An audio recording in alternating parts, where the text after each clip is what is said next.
It's Hoops Wednesday. It's kind of what we've been making this. We talk a little Pitt basketball on Wednesdays. I think it's what we did last week as well. You know, obviously Monday being the day where we recap the football game from Saturday, Tuesday being the day where we recap Pat Narduzzi's press conference, his weekly press conference and things that stood out. And then last Wednesday we talked about Pitt basketball in the wake of their first exhibition game, and here we are again on Wednesday talking about Pitt basketball in the wake of their second exhibition game. But it's not just about the exhibition game, because Pitt got another commitment this week on the basketball side. They actually got a football commitment yesterday too from the 2027 recruiting class. I think they got it Monday night and then it got announced yesterday. We're going to table that conversation till tomorrow and get back into the football talk. But for now, it's all about basketball, as Pitt has a loaded 2026 recruiting class shaping up with 3 commitments so far, all 3 of them 4-star prospects.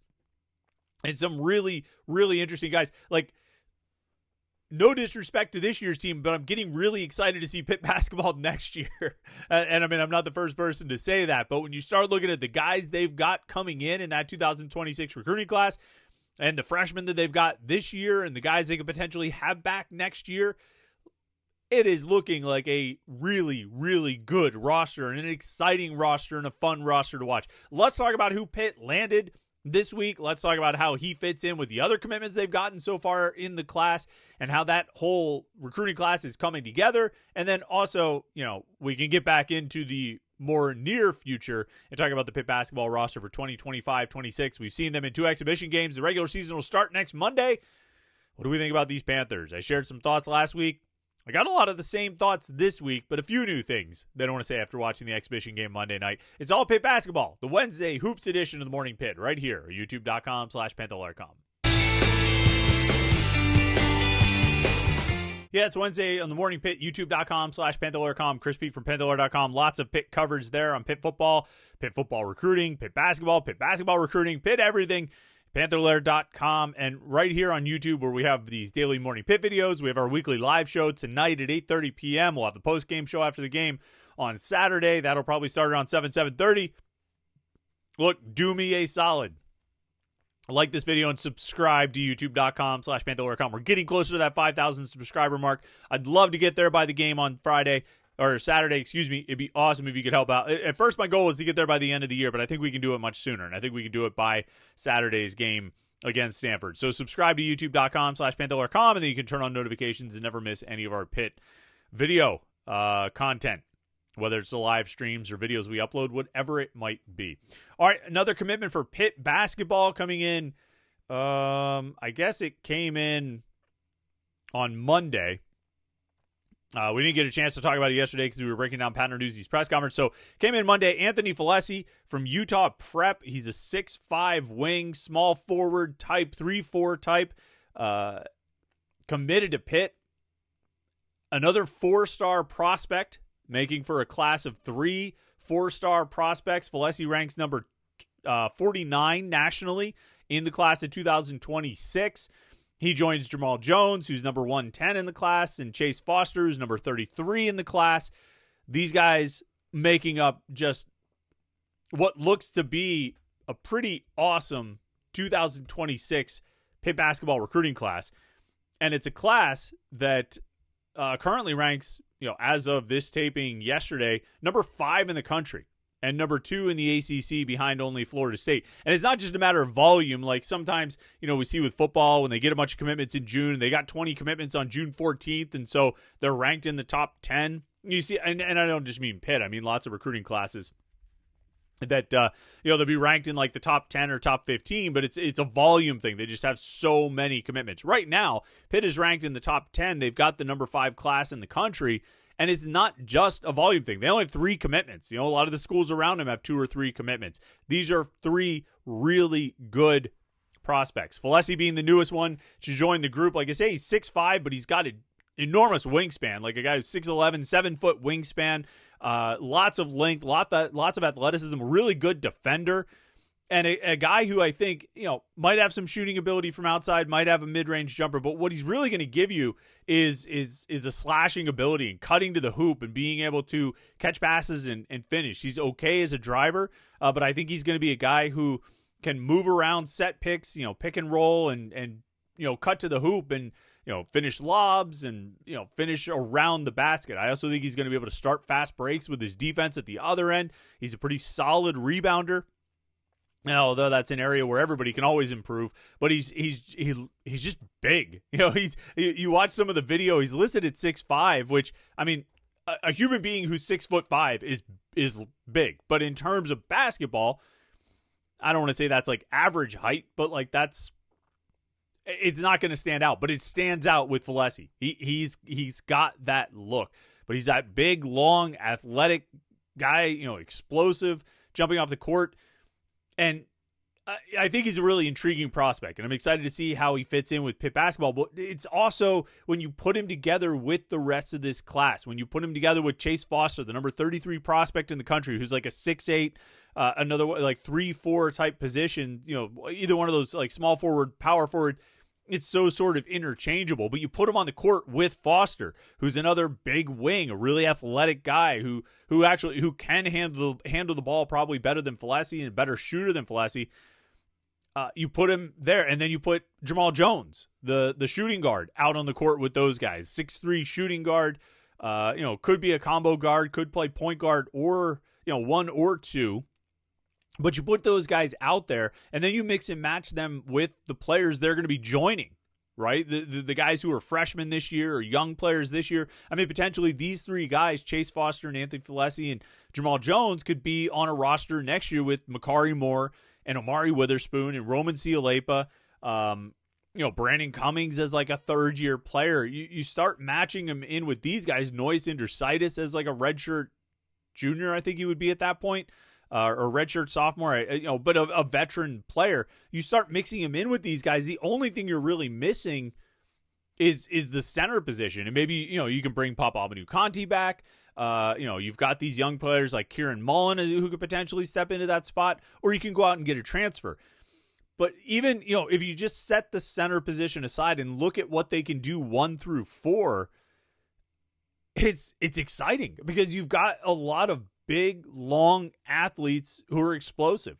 Foster, Felici, and Jones, particularly Foster and Felici, added in with a guy like Witherspoon, and then Cialepa as sort of a big brute force, who also can get out and run in transition and finish that way. I mean, like I don't want to get ahead of ourselves. I mean, Pitt basketball 2025-26 hasn't played a single game yet. I'm really looking forward to seeing next year's roster. We probably should stay focused on this year, and we'll talk about this year's team in a second here. But like, this looks like a really good roster, a talented, competitive roster for next season. And there's an ongoing discussion on the message boards about, is Pitt just using all of its resources to get high school players, and everybody else is going to use, save their resources and use those resources in the transfer portal. And yeah, there's some element of that, but this might be. I think when we talk about Pitt sports in general, you're going to be looking for, whatever you want to call it, a market inefficiency or something like that. You want to go find the FCS running back or the FCS safety who you think can project at the next level. You want to find that under-recruited quarterback out of a small town in Northwest Ohio. You want to go load up on talented young players, talented freshman basketball players, because maybe the cost for those guys is less than it might have been a few years ago before everybody decided, before there was a overcommitment to the transfer portal. I think Pitt found it was really difficult to navigate the transfer portal last year. I think they were successful in some of the guys they wanted to get and who they went after and the holes that they had to fill. But I think it was more challenging last year, and I think it was somewhat challenging the year before as well to kind of find the kinds of guys they were looking for. And so if you find that you're getting priced out of those areas, well, you look for other options. You look for other sources. And I think what they're finding right now is like, hey, we can get some really talented freshmen who can come in and, guys who have just some natural ability and physical skills that can help us right away and come in and play right away. And I think when you look at Anthony Felici, you look at Jamal Jones, you look at Caleb Foster, those guys are going to come in and play right away, just like Omari Witherspoon's going to play right away, just like Makari Moore is going to play right away, just like Roman Cialepa is going to play right away. I mean, those three guys, the exhibition game on Monday night, Cialepa and Witherspoon started, And Makari Moore was one of the first reserves off the bench. I have my notes here, but it doesn't matter. Well, now that I said that I have my notes right here, I should look and confirm when Makari Moore came off the bench. Here it is, against UPJ. Makari Moore was in the third sub. So, they started with DeMarco Minor, Brandon Cummings, Amari Witherspoon, Roman Cialepa, and Cam Corrin. The first sub was Barry Dunning Jr. and Noyes Andrositis coming in for Cialepa and Witherspoon, respectively. The next sub, Makari Moore, came in for DeMarco Minor and played through a couple rotations and ended up playing. No, I have a lot of papers on my desk, so I can't always get to the paper I want to get. Makari Moore ends up playing 17 minutes against UPJ. He gets 7 points and 4 assists. Pretty decent stat line, I think, for your reserve point guard. So my point is Witherspoon, Cialepa, and Moore are going to play a lot this year as true freshmen, and I have no reason to doubt that Fellesi and Foster and Jones are going to come in and play a lot next year as true freshmen. And I think that's exciting to conceive of. You're going to have your hiccups when you're relying on true freshmen like that, but I think these guys are really talented. They look good, and they've got they've got some of those physical skills that should be able to translate. That if you're playing a certain way, if you're trying to emphasize certain things, these guys, I think, can hammer some of those points and excel in some of those areas. Defending. Ideally, you can get some good rebounding. We'll see how that develops with this group and also with the current roster. But then, transition and playing up tempo and cutting to the basket and, playing that sort of style, which we've seen a little bit, I think, in these first two exhibition games, and we'll probably see more of on Monday night when they play Youngstown State. These guys seem to fit that really well. And I think overall they up the athleticism of the team. They up the explosiveness of the team. And I think they're going to make it more fun to watch, because I just think when you watch some of the videos of Foster and Jones and Fellesi that are out there, they're fun guys to watch. They get up and down the court and make some of those big dunks and big plays. So Pitt basketball, number 5 recruiting class in the country. Pretty good spot for Jeff Capel to be in. And it's certainly the work of a coach who expects to be here next year, right? Not that we ever had any indication that Jeff Capel didn't expect to be here next year. But as there's so much talk about the future of the program and the future of the coaching staff, Jeff Capel and his staff are coaching like they expect to not just be here next year, but the year after that and the year after that, with some of these young players that they're bringing in, some of these freshmen they are landing. And you know what? We even said that kind of going back to the spring when they were landing guys like Kieran Mullen and Henry Lau, some of these freshmen who, you were bringing in expecting to redshirt. And they were pursuing the other kid, I forget his name, who I think might have ended up going to Duke, that was looking at Duke, and he was like considered a redshirt candidate. Like, still looking at guys to bring in to be developmental, to be practice squad guys. Guys that can help you in practice, help you go 5 on 5 in practice, throughout the season, and redshirt and develop and grow, and then ideally, help you down the road. These are the actions of a staff that is still planning long term, even if we're in a world of college sports where everything feels decidedly short term. These are the actions of a staff that's still planning long term, and with Jones and Foster and now Fellesi, it's pretty. I think it's impressive work, and clearly these kids are buying into what Pitt is selling, and as well as I think it being an indication that Pitt's got some resources to use to land recruits and transfers. So big signing, or big commitment, I should say, for Jeff Capel. Signing day is 2 weeks from today, I believe. So big scores for Capel and his staff, and we'll see what they do next. We'll see if they get another high school kid or just stand pat with these three and get into the spring and go from there. Pitt basketball Monday night played its second exhibition game. They beat UPJ 100-65. This was a game where Pitt Johnstown actually led 20-12 about 8 minutes into the game. And then the Panthers went on a run, like a 22-5 run, to really kind of extend that lead. Omari Witherspoon was a big part of that. I think he had 8 points, 9 points in that 22-5 run. Noyes Andrositis scored a little bit. Barry Dunning Jr. had a couple baskets. They had a bunch of baskets in transition. And this was one of the biggest things that stood out to me in Monday night's game was how much they were getting out and running. They finished with 31 fast break points. They had 13 steals. They turned UPJ committed 21 turnovers. Pitt turned them into 40 points.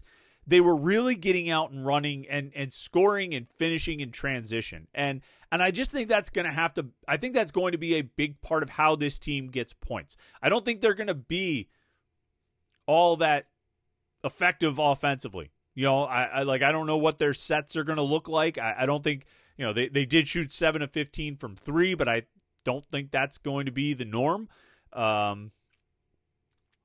My guess is it would be closer to the 3 of 15 that they shot against Providence rather than the 7 of 15 they shot against UPJ. On the whole, over the course of the season, that would be my expectation for this team's three-point shooting. And so I think points are going to be at a premium for this team, and they're going to have to take them wherever they can get them. If they have an opportunity for quick, easy points, they're going to have to take it. And I think that means getting out and running in transition. Now, I do think they have the players to finish. I've said this about Roman Cialepa a bunch of times. He scored 11 points on Monday night. 3 of those came from the free throw line. Of his other 8 points, I think 6 came in transition. 6 were on fast breaks. And I think that's something he can do. He can get up court or down court, depending on how you're looking at it. And I think he can finish when he gets those opportunities. I think Barry Dunning Jr., who is still trying to figure out how he fits in, or maybe I'm just still trying to figure out how he fits in, can finish in transition. I think Noyes Indrusitis might end up being the best three-point shooter on this team. I think he has been so far in the exhibition season, at least. He was 3 of 4 from 3 on Monday night. He can get open and knock down a 3 in transition as the trailer and that kind of thing. But I think they're going to have to look for points wherever they can get them, and transition will be a source for this team.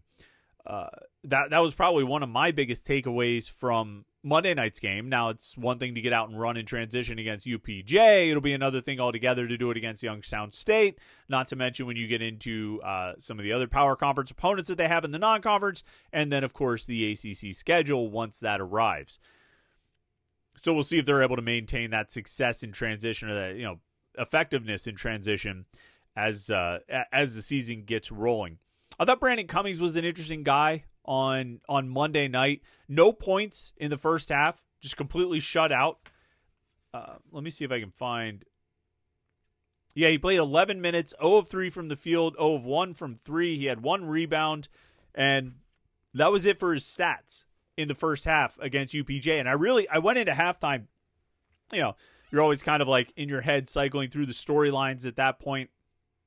What are we really talking about? What's most notable, particularly in an exhibition game? What are we really noticing? And one of the things I couldn't help but noticing is that Brandon Cummings plays 11 minutes or whatever it was and doesn't put up any points, doesn't score. And I found myself not just asking, what's wrong with Brandon Cummings? Why isn't he scoring? But a broader question of what's his role?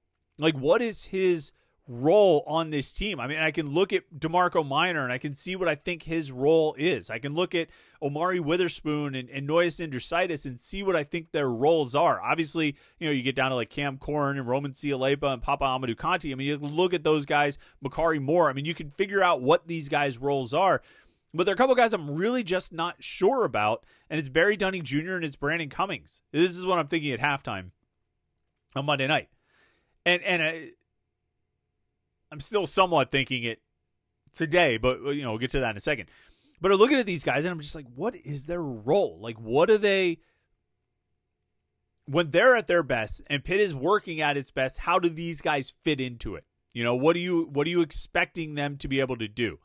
And I'm still looking for an answer with Barry Dunning Jr. We saw a little bit with Brandon Cummings, and he was diving after loose balls. He threw a nice alley-oop to Cam Corrin.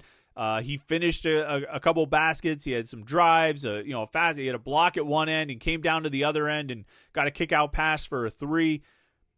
I guess it's that. But what I need to see is how Brandon Cummings functions within this offense when they're in the half court. When he's on the court with the starting lineup, DeMarco Minor and Omari Witherspoon and Roman Cialepa and Cam Corrin, and with Brandon Cummings, what's your role? Are you trying to hunt shots? Are they trying to work you open for threes? Are you cutting to the hoop? Are you getting the ball and trying to drive? Are you pulling up for mid-range jumpers? What is Brandon Cummings' role in this offense. And I think it'll be established, but it just because it's a different kind of team from last year, and it's not, they don't have Jalen Lowe and Ishmael Leggett and Zach Austin out there, who I think were able to sort of be the centerpieces, particularly Minor or Lowe and Leggett were able to be sort of the centerpieces and the focal points of the offense. It's different when it's DeMarco Minor and Amari Witherspoon, or DeMarco Minor and Barry Dunning Jr., or DeMarco Minor and Noyes Indrusitis. It's a different setup, and it's a different scene. And I think there are different things that Brandon Cummings is going to have to do to fit in with that lineup and to be effective with that lineup. I think they're going to ask him to do different things, and I think he's going to have to do different things. And I think we saw a little bit of that in the second half on Monday night. My guess is it might take a few more games or a few more weeks to really kind of identify his role and for him to truly settle into it, whatever that might be. Because I'm not entirely sure what I think his role should be. I look forward to a conversation on the message boards about this, because I think probably a lot of people have opinions about what Brandon Cummings' role should be. I think he should have a role. Like, this is not some like backhanded way or subtle way of saying I don't think Brandon Cummings has a role in this team. I think he does, and I think he should, and I think he will. It's just a question of what is that role, like what does that look like? Because this team is different, because it's built differently, because it's going to operate differently. How does Brandon Cummings fit into it? And I'm interested in seeing what develops there, and I think it will develop, and I think it'll come, like I say, over a few games or maybe a few weeks before we really see what it is and get a true sense of it. And probably the same thing for Barry Dunning Jr. Like, I think Noyes Indrusitis has found himself a role. I think Amari Witherspoon has. DeMarco Minor, I mean, that's kind of easy. Same for Makari Moore, and obviously the big guys, Sialepa and Corin and Papa Amadou Kante. They know what their jobs are. They know where to be and what to do and what they're expected to do. I feel like Dunning Jr. and Cummings are still... I mean, I asked Jeff Capel, like, what is Brandon Cummings' role? Like, what is he figuring out about how he fits in with his team? And he's like, well, his role is to be a good player. I don't know if Capel was just being coy, but he said it a couple times. That's what we need. We need Brandon to be a good player. Okay. And you might say, like, well, Capel is not going to lay out specifics or whatever. But I mean, a few years ago, I always remember this. One time I asked Jeff Capel, as Will Jeffers, like, what is Will Jeffers' ideal role? In a best case scenario, how is Will Jeffers contributing? And he said, well, he'd be like a 3-and-D guy. Well, that's a very like specific thing to say. And Capel didn't really get quite so specific about Brandon Cummings. Maybe he doesn't have it really mapped out, or maybe he doesn't want to box Cummings into a certain type of role. He certainly wouldn't say he's a 3-and-D guy or anything like that. But I mean, maybe he's not trying to pigeonhole Brandon Cummings. But curious to see what develops there. Other storylines from Monday night: Cam Corin goes for 21 points. Esteemed board sage DT Pitt, who is right about a lot of things. I wouldn't say if he surmised this or just wondered aloud if maybe Cam Corin could end up being this team's leading scorer. And that might be like actually a topic for another Morning Pitt, of trying to figure out who this team's leading scorer will be. Because right now, I really don't know. 2 months ago, I might have said I thought it was going to be Barry Dunning Jr. Barry Dunning Jr. is not scoring a whole lot. He had 8 points against UPJ. He had 4 points against Providence. So averaging 6 points per game in your 2 exhibition games is not exactly the sign of a team's leading scorer. But is it going to be Cam Corin? For some reason, I just can't get my head around that. I can't get my head around a Jeff Capel team having a center as the leading scorer. Like, shut up about Blake Griffin or whatever. Like Jeff Capel at Pitt, the leading scorer is going to probably be a guard unless they have Blake Hinson. I just can't get my head around Cam Corin or a center on this team being the leading scorer. But I guess we'll have to see how that develops and shakes out. My guess is the leading scorer might change a lot of times over the course of this season. And I don't mean like the leading scorer in an individual game. I think there'll be a lot of guys who could lay claim to that title. I'm talking season long.